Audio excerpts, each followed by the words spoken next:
Et en fait, moi, le chocolat a vraiment un impact sur mon humeur et sur mon mental. Donc, j'avais beau essayer, ça ne servait à rien, ça faisait l'effet inverse. Donc, j'ai toujours mangé du chocolat. Pendant un mois, 24 heures sur 24, avec les mêmes personnes. Alors, dans 90% des cas, 95% des cas, ça s'est super bien passé. Puis, il y a une très, très bonne amitié et tout ça. Mais certains collègues d'entraînement, on ne les choisit pas. Et puis bah, ça va, on ne s'entend pas. Mais je faisais des squats à 108 ans, je pouvais monter jusqu'à 200, mais après, c'est des squats, c'est des quarts de squat, donc on ne descend pas bien bas parce que bah, on n'a pas besoin d'un plus grand angle en fait quand on court. Il y a beaucoup de gens que j'entends, ben, ils ont un objectif, et puis, mais il y a tout l'aspect social, l'afterwork, le week-end et tout ça. S'il n'y a pas de plaisir, pourquoi tu fais? Mais c'est dans tout, en fait. C'est pas seulement dans le sport, c'est dans la vie de tous les jours, dans ton travail, dans tes relations avec les gens, avec ton partenaire. Enfin, bon, moi, c'est ça. T'as pas de plaisir, ben arrête.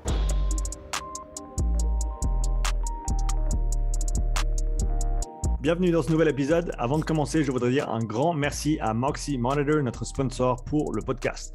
Grâce à Moxy et leur soutien, tu pourras dès maintenant regarder les nouveaux épisodes du podcast enregistrés en anglais avec les sous-titres en français sur YouTube. Pour ceux qui ne connaissent pas encore le Moxy, c'est un appareil qui utilise la technologie de la spectroscopie au proche infrarouge, ou NIRS en anglais, pour mesurer la saturation musculaire en oxygène et le volume sanguin en temps réel.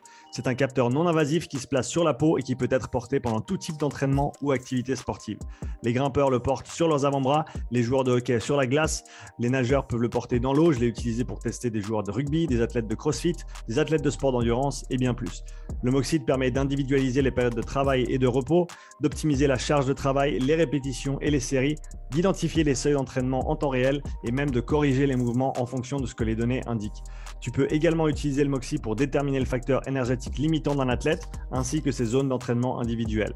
Ce processus te permet ensuite de cibler le facteur limitant de l'athlète avec précision afin d'améliorer sa programmation, ses entraînements ainsi que ses performances.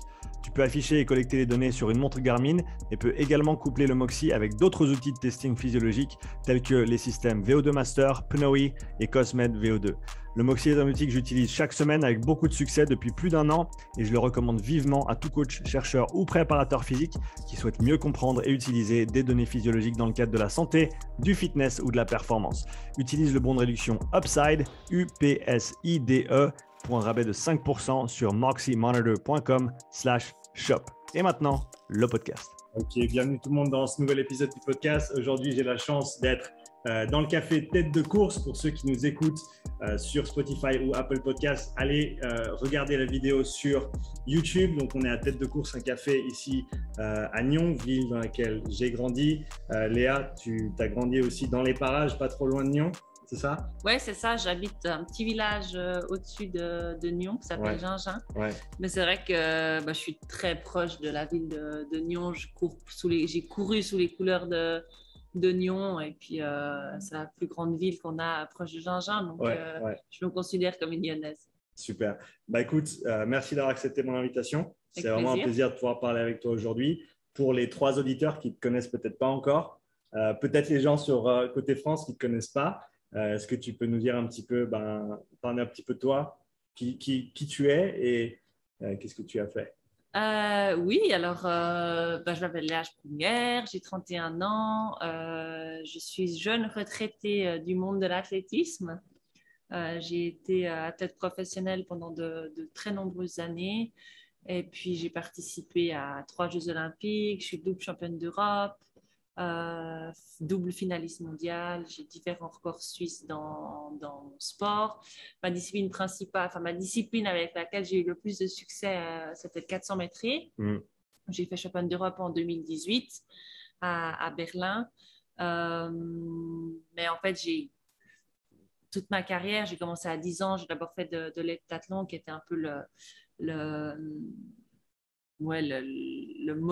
motto de mon entraîneur de club. En fait, lui jure que par les concours multiples, en fait, que chaque enfant doit commencer par le concours multiple. Donc, ce que j'ai fait jusqu'à l'âge de 22 ans, où en fait, un jour, je me suis réveillée en me disant, mais on est en 2012, il y a les Jeux Olympiques, j'ai quand même vraiment bien envie d'aller aux Jeux Olympiques.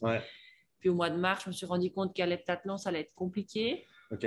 Donc, on a pris avec mon entraîneur un premier tournant dans ma carrière où je me suis spécialisée sur 200 mètres, Ouais.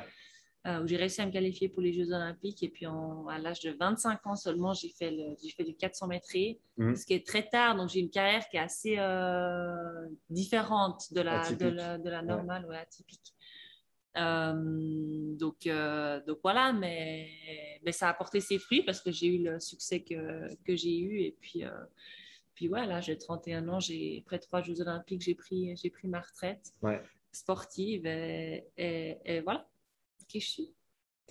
Est-ce que tu penses que ton passé multisportif t'a aidé ensuite dans ta carrière à haut niveau? On parle beaucoup aujourd'hui, je pense, de spécialisation au niveau des jeunes surtout, spécialisation qui, et c'est pas tout le monde le pense, mais à mon avis, si elle est faite trop tôt, peut avoir un impact néfaste sur le développement à long terme de l'enfant, de l'athlète. Est-ce que tu te retrouves un peu là-dedans avec ton passé?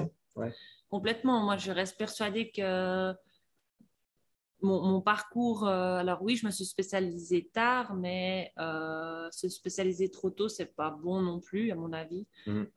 J'ai eu très, très peu de blessures pendant ma carrière et je pense que ça vient aussi de ça parce que j'ai entraîné toutes les disciplines, donc toutes les chaînes musculaires et j'ai développé une polyvalence, de la coordination aussi à travers toutes ces disciplines-là, ce qui, par ma taille, en fait, en faisant 1m83, ma coordination, quand j'étais jeune, elle était pas top, hein. Donc, j'ai appris, en fait, à connaître mon corps et à l'utiliser à travers toutes ces disciplines. Et je reste convaincue qu'il ne faut pas se spécialiser trop tôt. Après, je pense que moi, je me suis peut-être spécialisée trop tard. Si on regarde 25 ans pour faire de la discipline qui aura porté ses fruits, c'est beaucoup trop tard. Mais se spécialiser trop tôt, je pense que c'est pas forcément toujours la bonne solution. Mais après, ça dépend aussi du club dans lequel on est, où des fois, c'est des clubs qui sont avec des entraîneurs que de sprint. Et puis, en fait, l'enfant est par défaut, en fait, un sprinter. Moi, j'ai eu la chance avec mon club de ne pas avoir ce problème-là, entre guillemets. Mais je pense que cette polyvalence, elle est très, très importante. Est-ce que tu penses que tu aurais pu aller un petit peu plus loin, en guillemets, si tu t'étais spécialisé un petit peu plus tôt? Est-ce que c'est quelque chose auquel tu penses, ce moment de transition? Non, j'y pense pas. Et je regrette pas ça dans ma carrière, mais avec le recul et avec l'analyse de tout ça, oui, je pense que si je m'étais fait spécialiser plus tôt, j'aurais peut-être pu atteindre d'autres choses. Après, peut-être pas non plus, parce que le 400 mètres, c'est une discipline qui est aussi super demandante. Et du coup, physiquement, elle est très usante. Donc, peut-être que j'aurais pas pu tenir jusqu'à 31 ans. Donc, c'est difficile de redessiner la carrière, mais peut-être que j'aurais réussi à courir une demi-seconde plus vite si je m'étais spécialisée plus tôt. Si on reste sur ce sujet-là, si on veut parler de longévité dans le sport de haut niveau, t'as tout ce qu'il faut? Super. Si on parle de longévité dans le sport de haut niveau, pour toi, quelles étaient les clés pour rester en forme? Comme tu l'as dit, le passé d'être athlète t'a certainement aidé en termes de prévention de blessures ou simplement avoir un bon équilibre au niveau de ta préparation physique. Mais voilà, sur ta carrière pro, qu'est-ce qui a vraiment fait que tu as pu durer aussi longtemps? Je pense qu'il y a plusieurs facteurs, hein, mais j'ai été épargnée par les blessures presque pendant toute ma carrière. J'ai commencé à avoir des problèmes de santé, entre guillemets, en 2019, donc quand j'avais 29 ans. Et ça, c'est une énorme plus-value à ma longévité parce que j'ai pu toujours m'entraîner comme le plan était écrit. Après, je pense qu'il y a une partie de génétique aussi là-dedans où ma sœur, qui était aussi une athlète, elle est 4 ans plus âgée que moi. On a fait 2 Jeux Olympiques ensemble. Elle a été un peu plus sujette aux blessures, mais quand même, en comparaison avec d'autres athlètes, on a les deux été assez safe, entre guillemets. Donc, je pense qu'il y a une partie de génétique, mais après, je pense qu'il y a aussi une grande partie, c'est l'hygiène de vie qui fait ça. Et c'est vrai que moi, j'étais très, très assidue là-dessus. Je me suis accordé très, très peu d'écart dans ma vie, dans ma carrière, en fait, où je faisais attention à mes heures de sommeil, je mangeais hyper sainement, je faisais attention à la récupération avec les massages, la physio. Et chaque fois, j'essayais d'ajouter des choses dans la carrière, chaque année, quelque chose de supplémentaire. Donc, je pense que c'est ça, en fait, c'est cette assiduité-là que j'ai eue tout au long de la carrière. Donc, c'est presque, tu t'es dédié à ta récupération autant que tu t'es dédié à ton entraînement, tu dirais? Ouais, clairement. Ça fait partie du programme d'entraînement, en fait, où c'est clair que sur le papier, je m'entraîne, entre guillemets, que 5 heures par jour. Que 5 heures. Que 5 heures, enfin, pas 2 heures, 2 heures et demie par session. Ouais. Mais en fait, tout le reste du temps, c'est quand même fait pour optimiser en fait l'entraînement qui va arriver après, pour optimiser l'entraînement qui vient de se passer. Donc, c'est un tout. Et c'est vrai que pour moi, sitôt que j'avais commencé ma saison, en fait, tout était pensé, réfléchi et mes heures de sommeil étaient super importantes aussi, par exemple. Tu dormais combien d'heures par nuit en moyenne? Je dormais entre 9 et 10 heures par nuit. Tu avais une routine avant d'aller te coucher, il y avait des choses que tu faisais chaque nuit pour te mettre dans de bonnes conditions ou tu l'as fait depuis tellement de temps que c'était vraiment automatique pour toi, Non, en fait? c'était automatique. J'ai toujours été une grande dormeuse, j'ai besoin de mes heures de sommeil. Après, j'ai jamais eu de problème à dormir dans un autre lit que le mien. Enfin, je dors n'importe où. Ouais.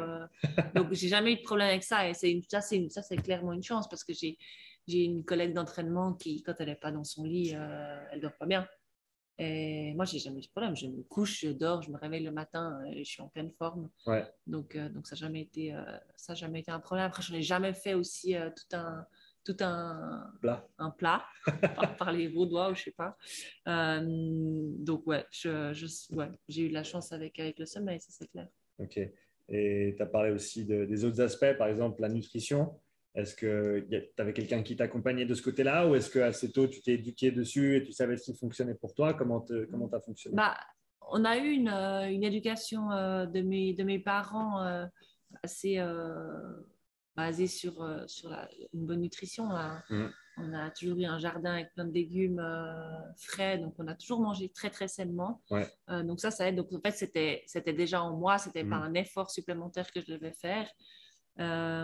Puis après, j'ai lu 1 ou 2 livres sur la nutrition, mais j'avais pas une nutritionniste ou un nutritionniste qui me suivait vraiment. Mon entraîneur est très calé sur le sujet, ça l'intéresse beaucoup, donc j'ai échangé beaucoup avec lui. C'était avec Laurent? Exactement, ouais. Laurent Mouvly. Et voilà, c'est un peu comme ça. Puis après, c'était un peu au fil des années, je me rendais compte qu'est-ce qui m'allait pas, quelle alimentation avait un impact sur moi, laquelle pas. Et puis voilà, mais après, j'avais une alimentation très saine, mais j'avais des écarts aussi. Enfin, je suis une fan de chocolat. Ouais. Et j'ai jamais arrêté de manger du chocolat, par exemple. Tu es dans le bon pays pour ça. Là, je suis dans un très bon pays. Ouais. T'as une marque préférée ou un type de chocolat préféré? Non. Tout ce qui est chocolat. Je ne suis pas fan du chocolat noir, malheureusement, parce que ça, c'est le chocolat sain, entre guillemets, si on veut. Mais non, moi, j'aime le chocolat. Ouais, le chocolat, je le mange n'importe quelle marque, n'importe quoi. Donc voilà. Mais ça, c'est vrai que je n'ai jamais arrêté de le faire. Parce qu'il y a beaucoup de gens, en fait, qui sont là, mais tu manges du chocolat? Ben oui, en fait. Puis en fait, j'essayais des fois, je me disais, allez Léa, dans 2 mois, tu as ton championnat. Ok, tu fais tout bien, tu arrêtes de manger du chocolat. Et en fait, plus je faisais ça, plus j'avais envie de chocolat. Et en fait, moi, le chocolat a vraiment un impact sur mon humeur et sur mon mental. Donc j'avais beau essayer, ça ne servait à rien, ça faisait l'effet inverse. Donc Donc, j'ai toujours mangé du chocolat. Je pense que c'est bien aussi d'avoir un petit quelque chose qui, tant que ça fait partie de ta routine, parce que c'est clair que manger sainement, c'est extrêmement important. Ouais. Mais au bout d'un moment, comme tu l'as dit avant, tu t'entraînes 5 heures par jour. Il faut quand même des calories pour alimenter tout ça. Oui, bien sûr. Et donc, peut-être que ce petit chocolat en plus t'a permis de… Mais bien sûr. Puis après, on n'est pas des robots, quoi. Ouais. On est humain et puis chacun a son petit péché mignon. Et puis voilà, certains, ce sera peut-être des chips ou je ne sais pas. Ouais. Et pour moi, alors oui, je diminuais ma consommation de chocolat au moment où je rentrais dans la phase d'affûtage, on essaie de s'assécher. Mais je partais en grand championnat avec une plaque de chocolat. Ouais. Toujours partir préparé. Ouais. C'était soit la récompense si j'avais bien fait, ou soit l'antidépresseur si je m'étais planté. Donc, dans tous les cas, tu avais le chocolat, donc c'est pas trop mal. Si on parle peut-être du stress et de son impact sur l'entraînement et de simplement ta capacité à performer, est-ce qu'il y a des moments dans ta carrière où tu as senti qu'il y a peut-être des choses externes à l'entraînement qui se passaient, qui avaient une influence vraiment sur ce qui se passait pendant les entraînements et sur la piste en termes de performance? Oui, ça j'ai eu. J'ai eu des phases. Après, c'est aussi en fait avec l'âge, ça évolue. Moi, j'ai eu un entraîneur pendant toute ma carrière. Enfin, j'ai eu mon entraîneur de club. Après, j'ai changé pour Laurent. Puis il est resté avec moi toute la carrière. Et du coup, j'ai commencé à travailler avec lui. J'avais 16 ans. J'ai arrêté de travailler avec lui. J'avais 31 ans. Donc, autant dire que notre relation a énormément évolué. Et on est passé par toutes les relations possibles. À part, on n'a jamais été en couple. Fort heureusement. Mais voilà, il est passé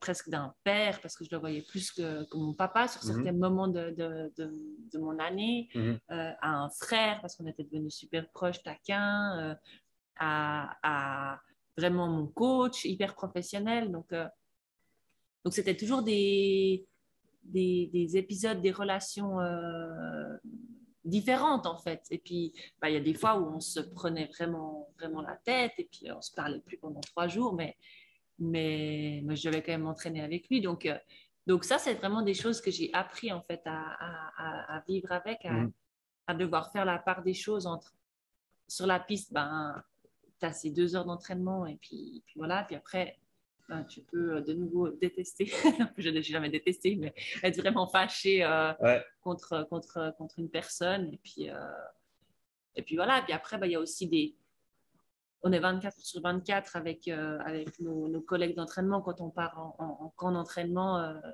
pendant un mois, 24 heures sur 24 avec les mêmes personnes. Alors, dans 90% des cas, 95% des cas, ça s'est super bien passé. Puis, il y a une très, très bonne amitié et tout ça. Mais certains collègues d'entraînement, on ne les choisit pas. Et puis ça va, on ne s'entend pas. Et du coup, il faut faire la part des choses. Et moi, j'ai eu une situation avec une athlète où ça ne passait mais absolument pas. Et c'était très difficile parce que là, je n'arrivais pas à faire en fait la part des choses entre ce qui se passait en dehors de la piste et le moment où j'étais vraiment sur la piste. Et j'ai dû apprendre. Ouais. Est-ce qu'il y a des choses que tu as mis en place qui t'ont permis de traverser cette période difficile quand tu avais peut-être un peu de friction avec une coéquipière? À cette période-là, je commençais déjà à travailler avec ma coach mentale. Et puis, du coup, évidemment, elle était au courant de la situation. Et puis, on en a beaucoup, beaucoup parlé, mais rien que le fait d'en parler avec elle me faisait du bien. Ouais. Et puis oui, forcément, elle m'a apporté de l'aide dans ces moments-là, oui. Ok. Et est-ce que c'était après combien d'années que tu as commencé justement à adresser ce côté préparation mentale avec ta coach? Moi, ma préparation mentale avec la coach, elle est venue assez tard, en fait. Elle est venue seulement en fin 2016. Okay. Au début, c'était un peu Laurent, mon coach mental. Il avait toutes les casquettes. Franchement, il a eu énormément de casquettes avec moi, enfin presque toutes. Mais en fait, au bout d'un moment, j'arrivais à un point où il n'arrivait plus à tout faire parce qu'on est vraiment dans des tout petits détails pour atteindre vraiment le top niveau. Et puis, bah, du coup, tu as besoin d'aide extérieure et puis vraiment de l'expertise de professionnels. Et moi, j'avais un environnement très masculin, en fait. Et j'avais besoin d'un aspect féminin dans mon entourage. Et c'est pour ça que ma coach mentale, c'était une femme. Parce que j'avais besoin de ce côté un peu plus, une approche peut-être plus féminine sur certaines situations. Mais j'ai commencé tard et j'ai commencé uniquement parce que j'ai eu une grosse désillusion à Rio aux Jeux Olympiques où j'espérais rentrer en finale et j'étais loin après le premier tour. J'en rigole maintenant parce que voilà, mais ça m'a fait mal, c'était dur. Ouais. Et là, c'était clairement un problème mental. Tu as réussi à travailler dessus ou tu as réussi à comment dire ça, démêler tout ça avec ta coach après coup du coup et qu'est-ce Ouais, que mais il aura quand même fallu une année pour que elle comprenne comment je travaille, que moi je comprenne comment elle travaille aussi. Donc on n'a pas vu les résultats tout de suite, mais oui, elle a réussi un petit peu à démêler plein de choses. Moi, je suis une éponge, donc je garde beaucoup de choses pour moi. Et puis, bah, elle m'a aussi appris à départager les choses, à séparer les émotions et puis à me détacher de certaines choses qui, en fait, me prenaient vraiment dans le ventre et puis qui me prenaient de l'énergie alors qu'il n'y avait aucun besoin que ça me prenne autant d'énergie. Et puis, puis voilà. Puis après, ça a porté ses fruits, ouais. Ce que tu as appris de cette expérience à Rio après coup, est-ce que tu as pu ensuite le transposer et l'utiliser ou le mettre à ton avantage par la suite dans le reste de ta carrière? Bah oui, parce qu'après ça, bah, j'ai eu les succès que j'ai eu sur la piste et puis c'était beaucoup moins émotionnellement parlant, j'avais beaucoup moins de montagnes russes dans ma saison en fait. C'était beaucoup plus calme et puis beaucoup plus de recul sur les choses. Et puis bah, Rio, bah, voilà, il y avait cet objectif que je m'étais mis de rentrer en finale et puis alors que je débutais dans la discipline du 400 mètres. Puis en fait, cette gestion de la pression, d'être dans une position de pouvoir réussir quelque chose de grand, et puis en fait, pas avoir les épaules pour supporter cette pression-là. Puis en fait, bah, août 2018, bah, il y a toutes les pièces qui sont descendues, il y a tout qui s'est aligné, et puis bah, j'ai fait championne d'Europe parce que j'ai réussi à gérer vraiment cette pression en fait qui m'était donnée. Le fait d'être favorite, c'est pas toujours facile à vivre. Et tu peux que aller plus bas. Ah ouais, tu peux que tomber quoi. Ouais. Et bah, c'est ce qui s'est passé en 2017 où j'étais la grande favorite des championnats d'Europe indoor. Ouais. Et puis en fait, je me suis chiée dessus quoi, clairement. C'est pas très beau de dire ça, mais c'est clairement ça. J'ai eu un bug complètement et puis j'étais en tête jusqu'à 300 mètres, puis j'ai fini cinquième. Ouais. Donc là, le travail n'avait pas encore porté ses fruits. Ouais. Et c'est dur en fait, parce que c'était coup sur coup où j'ai eu cette désillusion. Ouais. J'étais, mais en fait, je suis pas faite pour ce sport. Tu as pensé à un moment à arrêter? Ouais. En 2017, j'ai pensé à arrêter. En hiver 2017, j'ai pensé à arrêter. Ouais. Qu'est-ce qui t'a fait continuer en fait? Mon entraîneur de nouveau. Mais après, au fond de moi, j'avais cette conviction que j'avais pas réussi j'avais encore pas montré tout ce que j'étais capable sur la piste. Donc ça, j'ai toujours eu en moi. Je me suis toujours dit, ouais, c'est pas ça. C'est parce que je vaux bien plus. Et mon entraîneur, lui aussi, il me disait, mais non, on va aller plus loin. C'est pas possible. Tu as beaucoup plus de potentiel que ce que tu as montré jusqu'à maintenant. Et puis j'ai continué à y croire. Et puis, bah, en fait, l'été 2017 a déjà payé ses fruits. Parce que j'ai fait ma première finale mondiale en étant cinquième au championnat du monde. Donc voilà, mais il aura fallu du temps pour que ça fasse clic. Et donc, j'imagine que tu as vraiment senti l'impact avec un petit peu de délai, comme tu l'as dit, parce que ça prend du temps à mettre en place, à te connaître avec ta coach mentale, ta préparatrice mentale, etc. Mais tu as vraiment senti l'impact de ce travail-là sur ensuite ta capacité à performer. Et, est-ce qu'il y avait un aspect de, que ce soit ta performance ou que ce soit ta régularité qui a été le plus impacté par ce travail mental? Je pense que le plus grand impact que j'ai eu avec ça, c'était que j'ai pris conscience qu'en fait, j'avais le droit d'être parmi les meilleurs du monde. Parce que c'est un peu bizarre de dire ça, mais en fait, de par mon éducation, je pense que ça vient de là. On est 4 enfants, donc on a toujours partagé, on a toujours mis l'autre en premier. Enfin, il y avait cet esprit vraiment de partage et puis de faire attention l'un à l'autre. Et en fait, dans le monde du sport, c'est l'inverse. Tu dois vraiment penser à toi. C'est très égoïste comme monde. Et moi-même, je devais être égoïste avec des gens que j'aimais, en fait. Où, mon copain, il a dû accepter mon rythme de vie. Ma famille, elle a dû accepter que je n'étais pas là aux anniversaires. Je n'étais pas là pour ci, pour ça. Les amis, la même chose. Donc, c'est très, très égoïste. Et pour moi, c'était très, très dur. Donc ça, c'était une chose. Et puis, la deuxième chose, c'est qu'en fait, j'allais sur une compétition, sur une Diamond League à l'époque où j'étais encore pas championne d'Europe.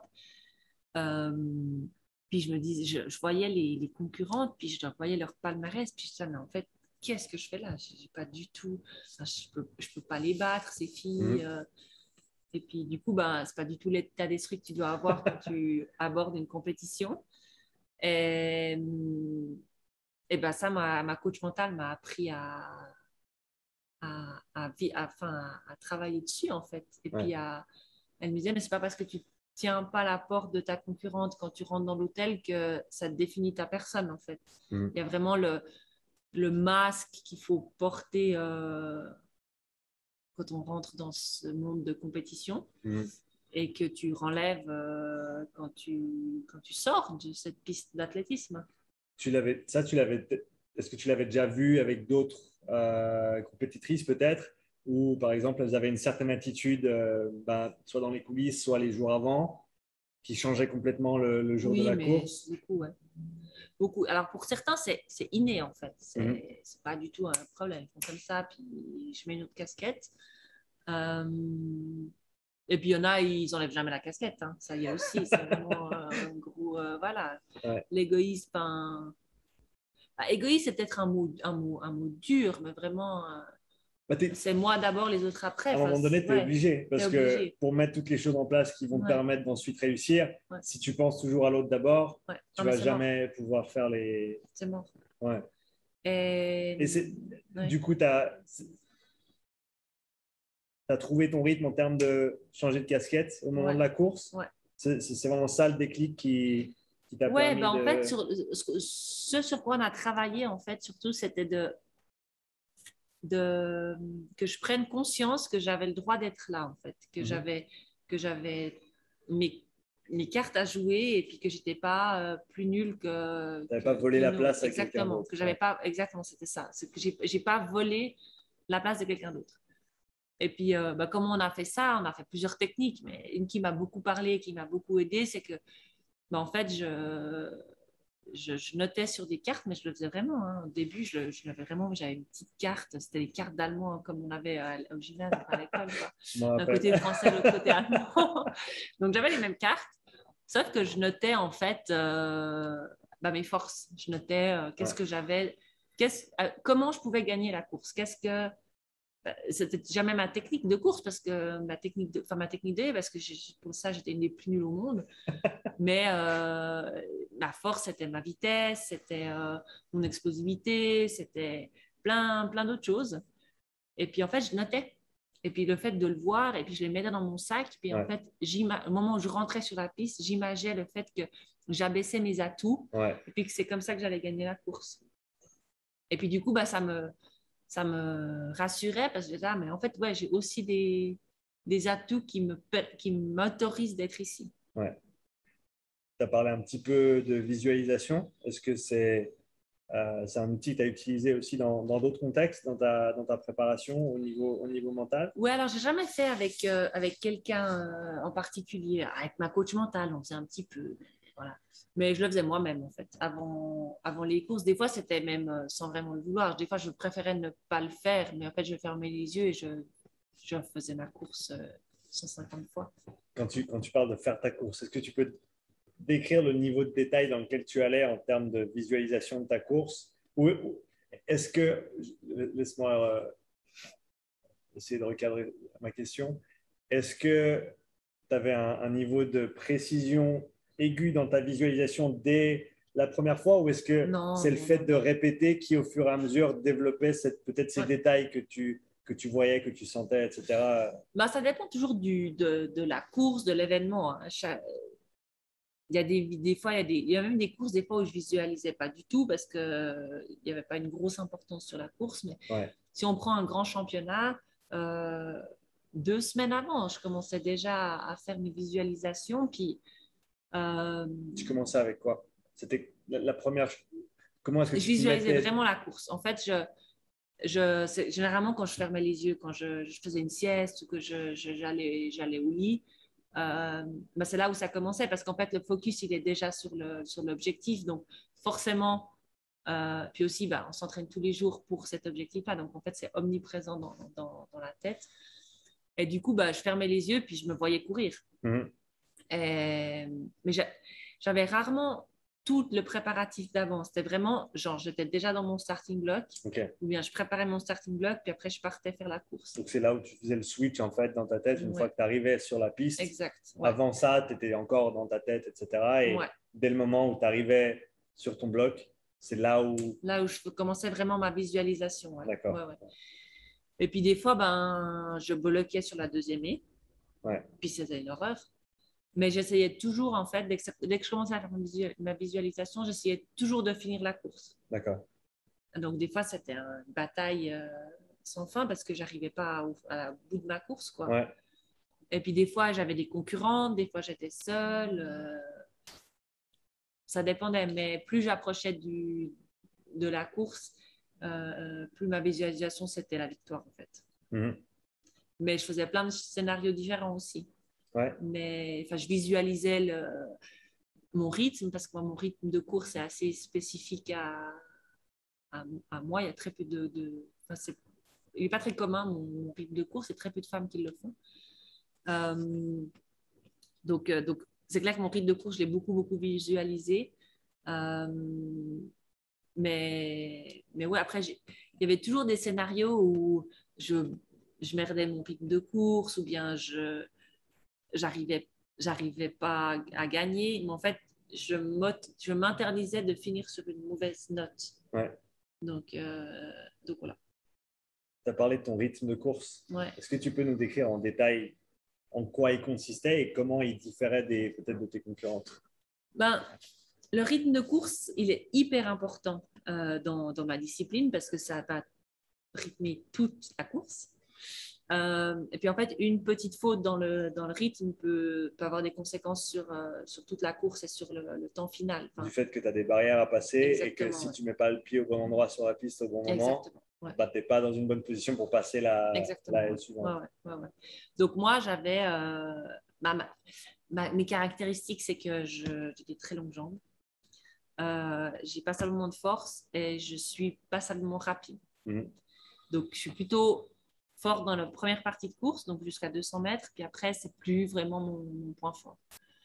Donc, ce que je faisais, c'est que je faisais 21 pas, je crois, 21 pas jusqu'à la première haie, Mhm. ce qui fait en fait que je devais changer mon bloc. En fait, mon, mon départ normal, ce serait avec la jambe gauche devant. Mhm. Mais comme là, je fais 21 pas jusqu'à la première haie, ça fait que je dois mettre l'autre bloc devant. Mhm. Donc ça, mentalement, c'est déjà assez stressant parce que automatiquement, je mettrais l'autre pied devant. Donc Ouais. à chaque fois, je devais dire, OK, ouais, c'est bon, OK. Donc voilà, donc 21 pas. Après, je faisais 14 jusqu'à la haie 5, donc jusqu'à 200 mètres. 14, ça veut dire que je change de jambe à chaque obstacle. Ouais. Puis ensuite, dans le monde idéal, je faisais 15 jusqu'au bout. Donc, Ouais. ça veut dire qu'ensuite, à partir de la 5e et j'étais sur la bonne jambe. Donc, je mettais Ouais. la jambe droite en avant en premier. Ensuite, je gardais ça jusqu'à la fin. Ouais. Ce qui n'est pas très commun. Donc, moi, mon rythme, c'est, on dit 14-15. Ouais. Et puis, en fait, ce que beaucoup de gens font, c'est 15-16, 17. OK. Mais 15-16, il y en a qui arrivent 15-16. Les toutes meilleures du monde font 15-16. Donc, tu avais des enjambées un petit peu plus longues Donc, que la moyenne. Ouais. Donc, en fait, je sais pas, ils ont calculé une fois, faire un 14, il faut faire 2,30 m d'enjambées. Ouais. Ce qui, en fait, quand on pousse par terre, c'est énorme. C'est assez long. Mais même, en fait, ça, pour moi, c'était hyper facile. OK. Mais ça vient du fait que je suis très grande et puis que j'ai passablement de force. OK. On a parlé un petit peu de ton rythme de course, préparation mentale. Si on parle maintenant de préparation physique, Ouais. pour toi, quelles étaient les clés du travail, on va dire, en guillemets, de soutien qui te permettait ensuite d'être forte, rapide, endurante sur la piste? Décris-nous un petit peu tout le cadre que tu avais en dehors du travail de piste qui te permettait ensuite de performer. Ouais, on avait une grosse base de préparation physique, je dirais, de octobre à deux bons mois de préparation physique où on faisait 3 fois par semaine en salle de musculation. Ouais. Après, en période de compétition, c'est 2 fois par semaine, mais sur des intensités, sur du très lourd, mais très peu de répétitions. Mm-hmm. Et puis, les 2 premiers mois, c'est vraiment des 8-10 répétitions, 2 heures, 2 heures et demie en salle de musculation et toujours une session qui était généralement le mercredi où c'était un peu préparation physique générale. Où là, c'était passablement avec le poids du corps ou avec très peu de poids, mais très spécifique dans les muscles qu'on utilise tout le temps. Donc, fessiers, ischios, gainage qui est très important pour nous. Et puis, en fait, ces 2 mois, ils étaient très intenses, très, très, très durs et très lourds. Mais pour moi, ils ont toujours été la clé, en fait, sur la suite. Si je savais que ces 2 mois, ils passaient, entre guillemets, sans encombre, sans stop and go, je savais que généralement, la saison se passerait plus ou moins sans blessure. Et là, je pense que mon entraîneur, il est très fort dans ça, où en fait, on est vraiment dans du très spécifique à mon sport. Donc, ouais. Tu as parlé du travail lourd et avec peu de reps en période de compétition. Pour une coureuse de ton calibre, ça représente quoi? Si tu peux nous parler un peu des chiffres que tu as en tête de ce que alors, tu je suis faisais. nulle avec les chiffres, donc généralement, je ne me souviens pas, mais je faisais des squats à 108 ans. Je pouvais monter jusqu'à 200, mais après, c'est des squats, c'est des quarts de squat, donc on ne descend pas bien bas parce que on n'a pas besoin d'un plus grand angle en fait quand on court. Ouais. En pré-saison, en octobre-décembre, vous faisiez des squats complets. Squats complets. Et après, tu passais sur le spécifique. On faisait du squat complet. Après, il y avait l'intermédiaire où on faisait des squats où on devait toucher une box. Donc, ça faisait à peu près des demi-squats. Puis après, on fait des quarts de squat. Après, il y a toujours différents quarts de squat, surtout dans mon groupe d'entraînement où des fois, ça descendait de 5 cm. Là, et facile de mettre du poids quand tu ne descends pas. Mais en fait, c'est ça. C'est que nous, notre angle de course, voilà, on n'a pas besoin d'aller vraiment bas. Donc ça, voilà, du 200 kg sur les squats, hip thrust. Je montais à 200, 240, je crois, une rep. Mais après, là, ça dépend aussi de la hauteur de la boxe. Et puis, épaulé, j'étais nulle. J'ai jamais compris la technique. Donc, tu peux dire nul à chier, si tu veux. Ouais, nul à chier. J'étais vraiment nul à chier. Après, ça va, je montais. Je crois que mon record, une fois, il doit être à 85, quelque chose comme ça. Donc, c'est pas dégueu. Mais en fait, c'est dégueu de me voir faire parce qu'en fait, je bloque pas la barre.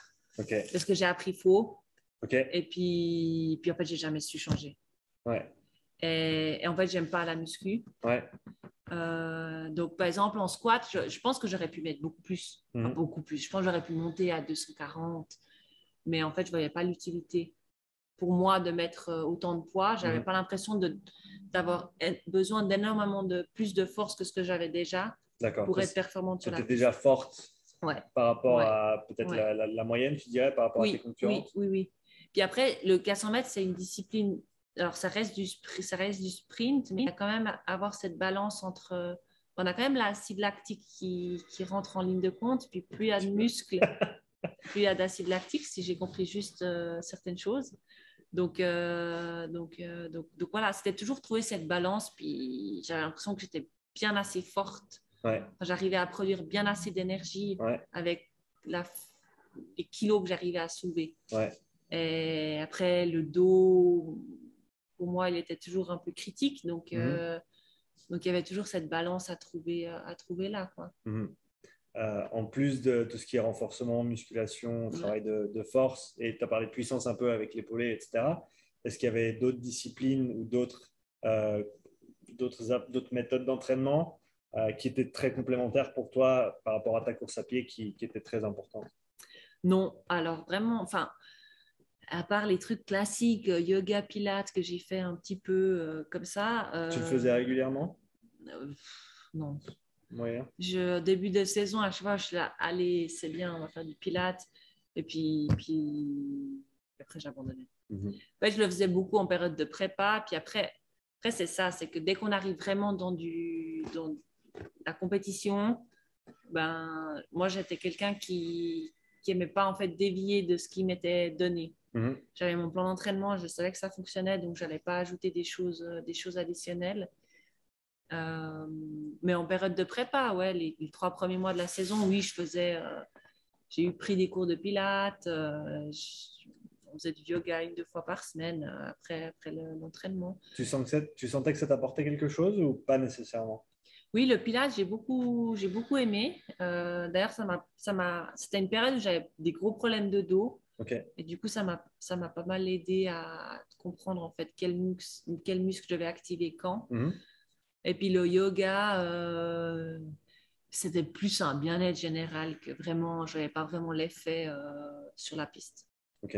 Ouais. Tu sentais un effet peut-être un petit peu plus au niveau psychologique Oui, ou... c'était ça. C'est que ça me permettait de me mettre dans ma bulle, de Mhm. relâcher et puis de me sentir bien après. Si j'avais 2, 3 courbatures, de sentir un peu mieux. Mais je pense que ouais, enfin, le pourcentage du yoga sur ma performance finale était, je pense, en dessous de 1%.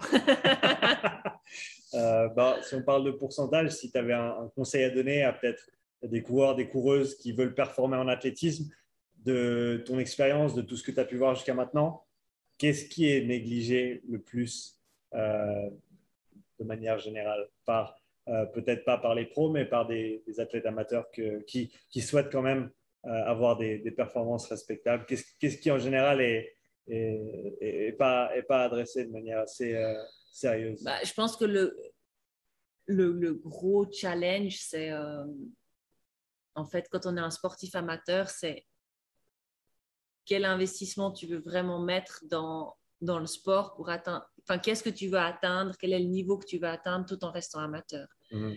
Et je pense que là où il y a généralement une disbalance, c'est un peu dans le commitment. Il y a beaucoup de gens que j'entends, ben, ils ont un objectif, mais il y a tout l'aspect social, l'afterwork, le week-end et tout ça, qui sont importants, ce que je comprends. Euh, et puis du coup, ben, là, ça pêche en fait, Mhm. souvent en fait.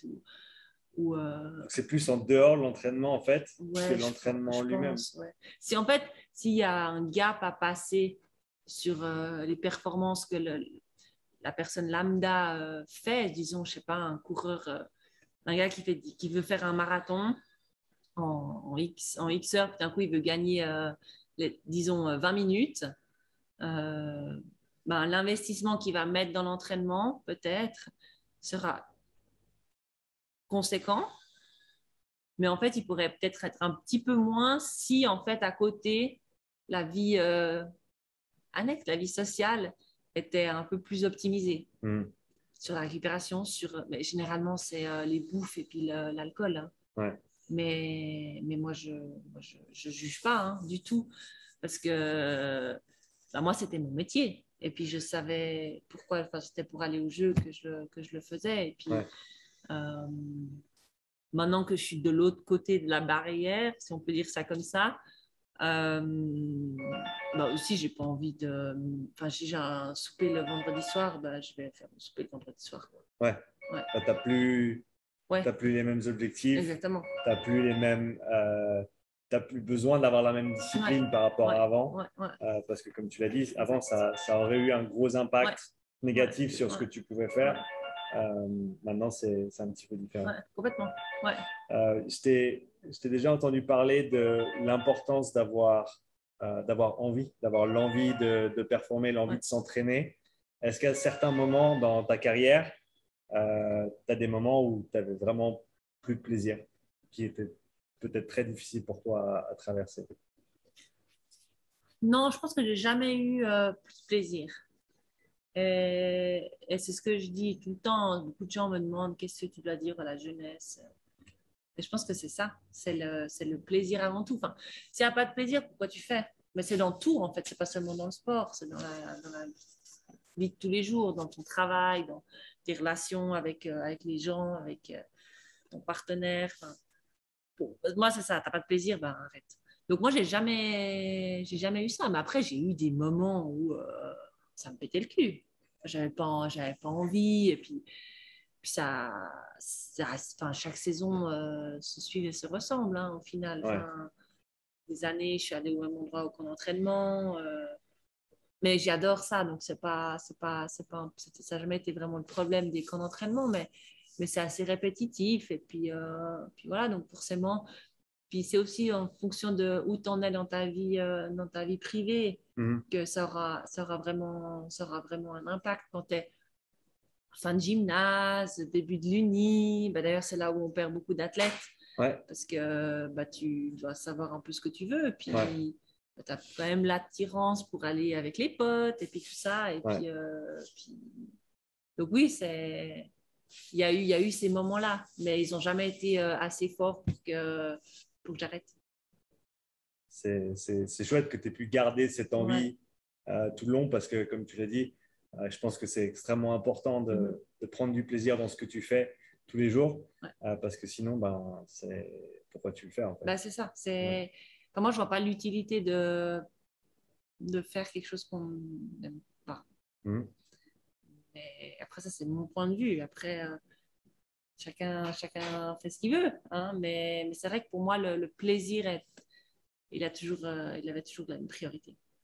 Je pense que si on faisait tous ce qu'on aime faire, on, On serait tous plus heureux. on serait tous plus heureux. Ça, je le pense honnêtement.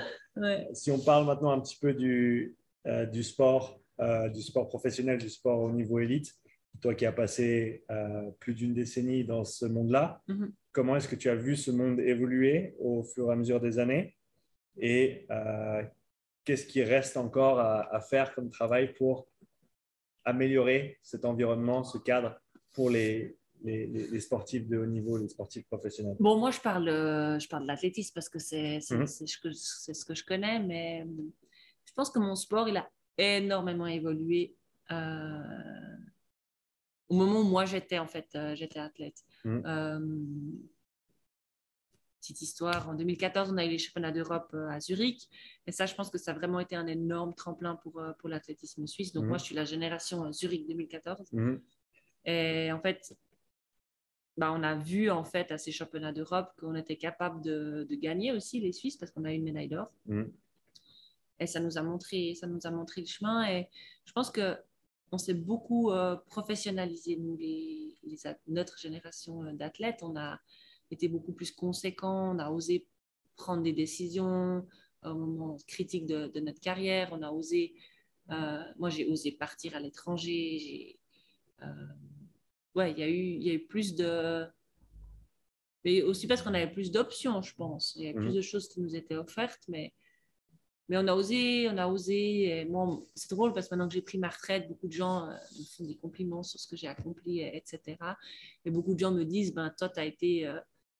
Je pense que tu as professionnalisé le sport sur un niveau qu'on n'avait pas avant et tu as Ouais. montré la rigueur qu'il faut avoir pour atteindre le haut niveau. Et je pense que c'est vrai. Je pense que peut-être la génération d'avant, il y avait moins de rigueur parce que bah, ils étaient aussi plus difficilement professionnels. peut-être moins de moyens moins de aussi moyens, pour, exactement. pour avoir la Ouais, rigueur nécessaire ouais, parce que exactement, ouais. pour s'entraîner matin, midi et soir, il faut quand même un cadre et Oui, un ouais, système de soutien ouais, ouais. qui permet de le faire. Ouais, même si en Suisse, le cadre, on ne l'a pas toujours. Hein. Nous, on a créé le cadre avec mon entraîneur, avec le groupe d'entraînement. On a essayé de professionnaliser au mieux cette histoire. Même si, et ça, c'est ce qui doit changer pour la suite. Et ça, c'est une des batailles que j'aimerais avoir pour le futur. C'est, pour moi, la clé, c'est que tous les athlètes, les meilleurs athlètes du pays s'entraînent ensemble pour qu'il y ait, et même pas seulement en fait l'athlétisme, mais en fait qu'il y ait une synergie entre les sports et qu'on ait vraiment un centre national olympique. Et c'est en fait, c'est ce que j'ai pu expérimenter en Hollande quand j'étais à Papendal 2 ans, qui est un centre olympique. Et en fait, il y a vraiment des synergies et il y a une. En fait, tout le monde se tire vers l'avant Une parce que. complémentarité entre, Ouais, comme tu l'as dit, en gros, vous faites plus ou moins tous partie d'une grande ouais, équipe ouais. dans un cadre national.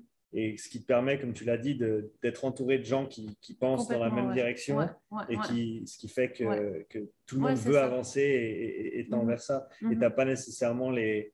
J'imagine, quand tu es dans un cadre comme ça, alors, comme tu l'as dit, toi, tu avais beaucoup de discipline envers toi-même par rapport à tout ce qui tourne autour de l'entraînement, l'alcool, la nutrition, le sommeil, etc. Mais je pense que peut-être pour d'autres athlètes qui peut-être ont un petit peu plus de peine, d'être dans un cadre comme ça, tu n'as pas vraiment d'options ou tu as Ouais. beaucoup moins d'options que voilà, si tu es laissé Mhm. simplement Oui, c'est ça, c'est qu'il en fait, il y a un cadre qui est mis autour des athlètes et puis, alors, ils sont chouchoutés, ça, c'est un problème, c'est une facette que j'aimais pas trop, justement, Ouais. quand j'étais en Hollande, où, en fait, euh, les athlètes sont chouchoutés, on leur dit quand venir à l'entraînement, on leur dit presque quand manger, on leur dit quoi manger. Donc ça, c'est l'aspect que moi, je trouve un peu dommage parce que ça, moi, j'étais quelqu'un de très indépendante et puis j'ai appris beaucoup par moi-même. Mhm.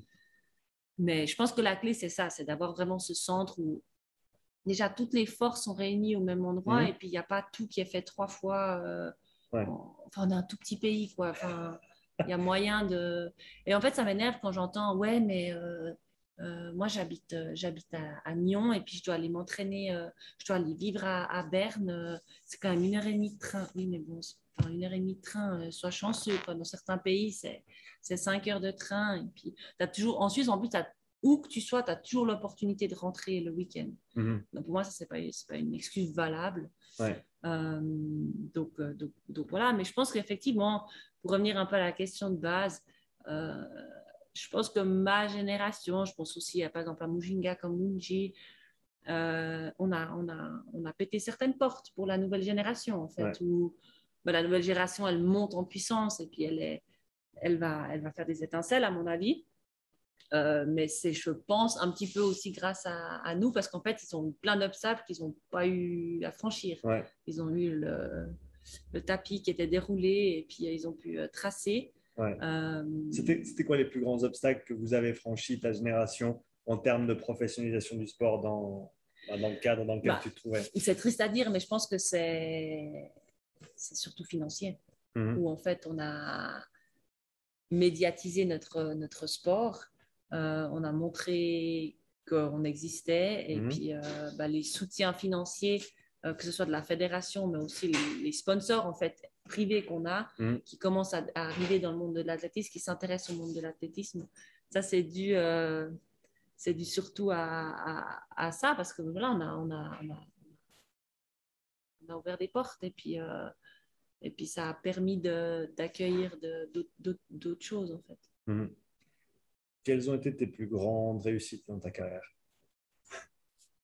Je pense qu'il y en a plusieurs. Si on parle vraiment de la performance, c'est mes 2 titres de championne d'Europe avec une petite préférence pour le premier titre qui était surtout ce qui était aussi l'outdoor qui est quand même plus valorisé dans notre sport. Mhm.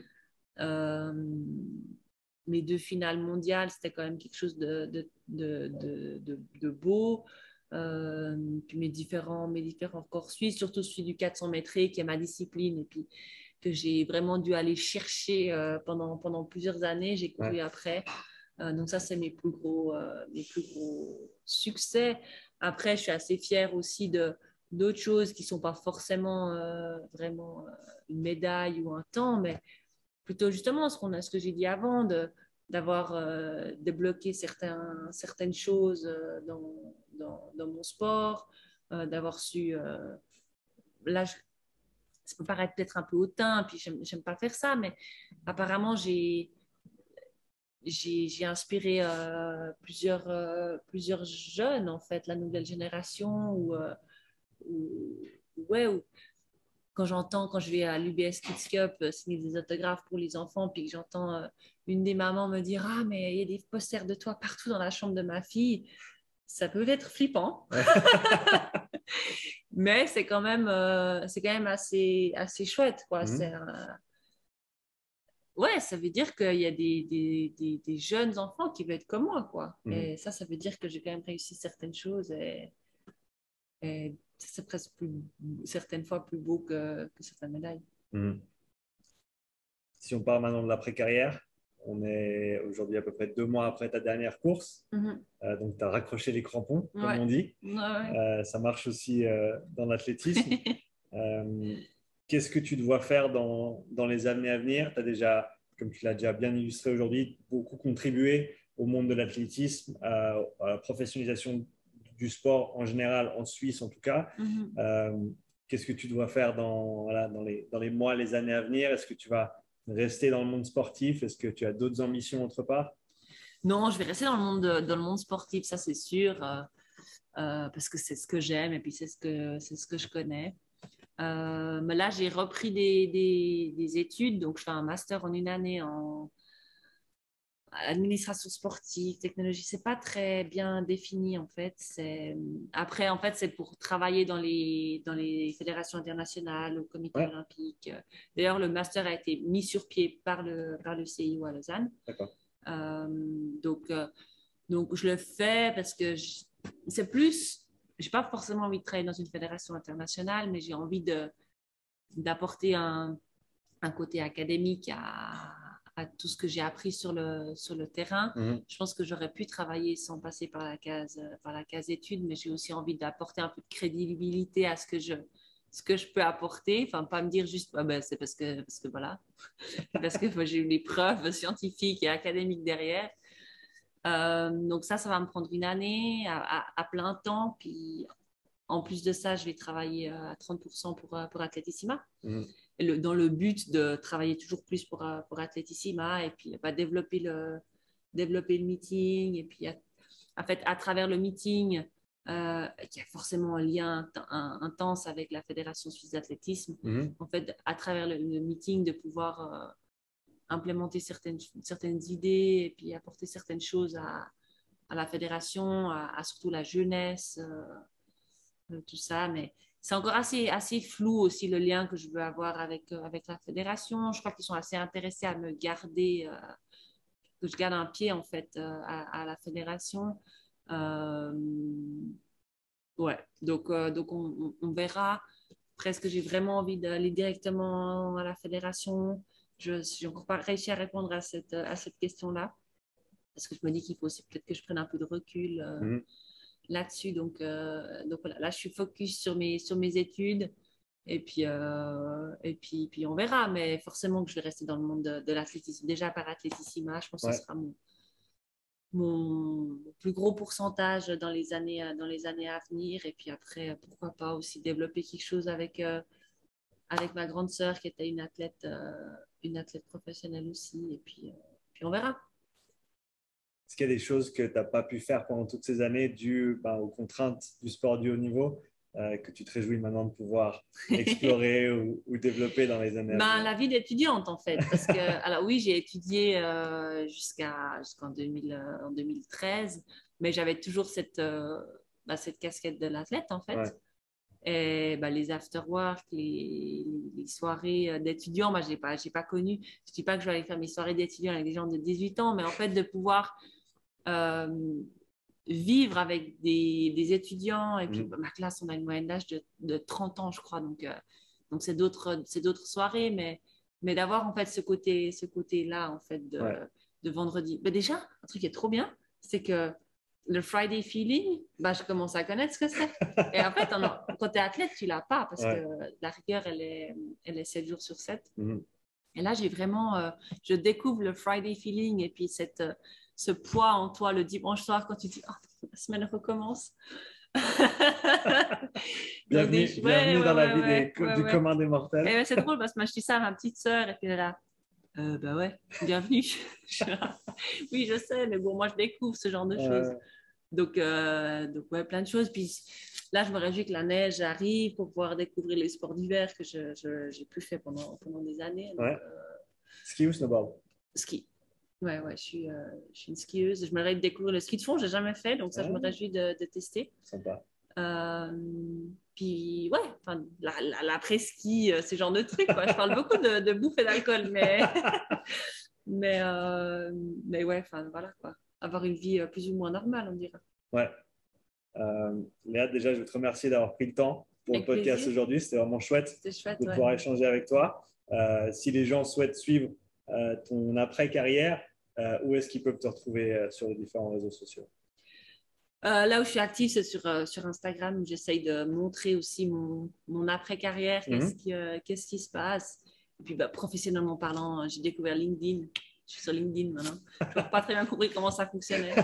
Et après, j'ai toujours mon site internet qui est plus pour si on veut me contacter. Il n'est pas très, très actif, mais voilà, c'est plus pour dire un peu ce que je fais et puis point de contact.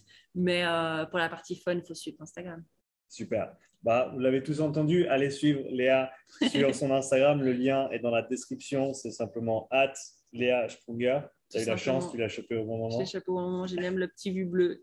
Elle a le petit check. Donc, allez suivre Léa. Tous ces liens sont dans la description. Merci d'avoir écouté le podcast, Léa. Encore une fois, merci beaucoup. Avec plaisir, merci à toi.